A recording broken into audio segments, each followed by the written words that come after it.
guess hope all of us are doing great. I welcome each and every one of us to our discussion today.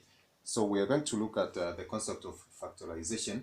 And factorization is one of the techniques that we're going to use in expressing, of course, a complex polynomials as product over the several simple expressions that we're going to, of course, use.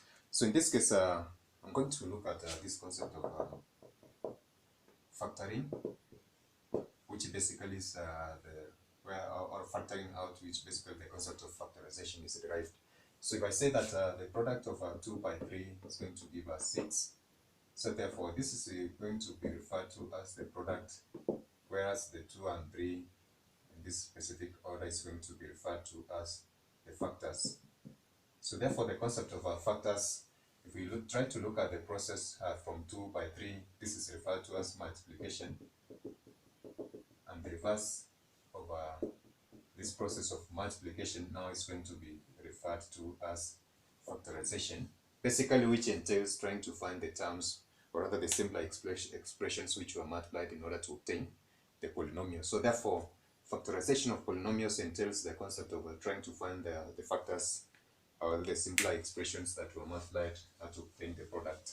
So we're going to look at the different techniques that are being applied in order to achieve this concept of factorization. And before we look at that, we're going to look at, of course, one of the terms that we're going to apply in this particular case, which refers to the greatest common factor, which I'm going to initialize in our discussion as GCF. And if we try to look at this specific case, we can have a number like 24, and this one, if we try to find its factors, it's 2 by 12, and then we're going to see that this is a 4 by 3, and then this is going to be 6 by 4.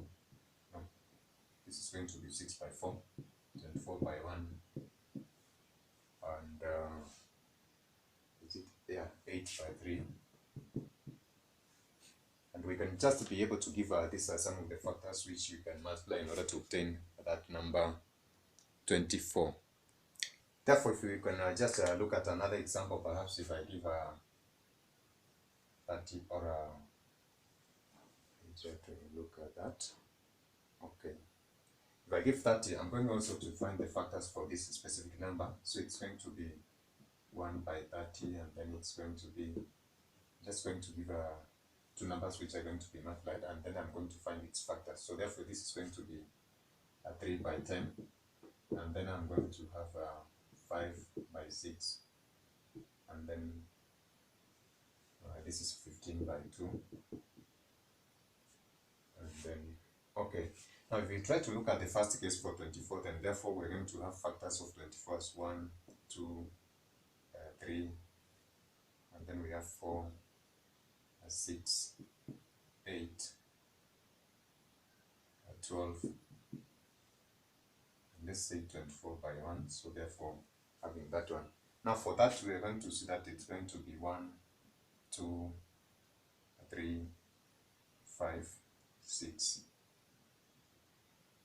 10, 15, and then which one have I forgotten?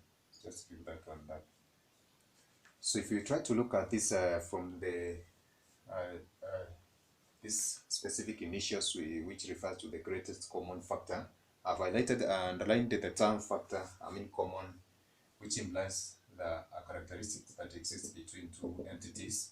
So therefore, if you try to compare 30 and 24, we're going to look at the factors which is the greatest. Of course, we can see that 1 is contained in both 3, 4, 4 is lacking here. So we have 6, which is common, and then 8, 12, and then, of course, so the highest common, no, 8 is not contained inside there. So we're going to have 6 here, 6 appearing here. So in this case, we're going to see that they share a common factor of 6, which is, of course, the greatest common factor in these two specific cases. Now in factorization, we're going to consider a multiple a term that is containing, of course, a factor which is highest, which can be multiplied to obtain with a specific expression to obtain the result for that polynomial, which is the highest from its factors. So that refers to the concept of greatest common factor, which is going to be applicable in factorization of polynomials. So from this specific discussion or explanation, and therefore we're going to see that factoring out the greatest common factor is one of the techniques that we're going to use in solving or rather factoring polynomials. For instance, if I have a polynomial of 6x over 2 terms, which is 6x minus 3x, we're going to look for the greatest common factor in this specific case. Of course, from this we can have the one that is appearing here. So 3x is going to be a factor on the higher part, which is the greatest common factor, of course, which is going to appear for this. So therefore, we're going to have this one in brackets given as such. So we can perform factorization by trying to identify the greatest common factor, and that is one of the techniques that we're going to use. So in our next discussion, we're going to look at a second technique, of course, which entails grouping, which is going to be a little bit different from this, but of course this is going to be one of the integral parts or techniques that we're going to use in combination with others in order to find the factors for our polynomials. So catch us in our next videos. We're going to look at a second technique and try to figure out how it can be able to be applied in factoring out our polynomials. So that is for now. Bye guys, God bless you.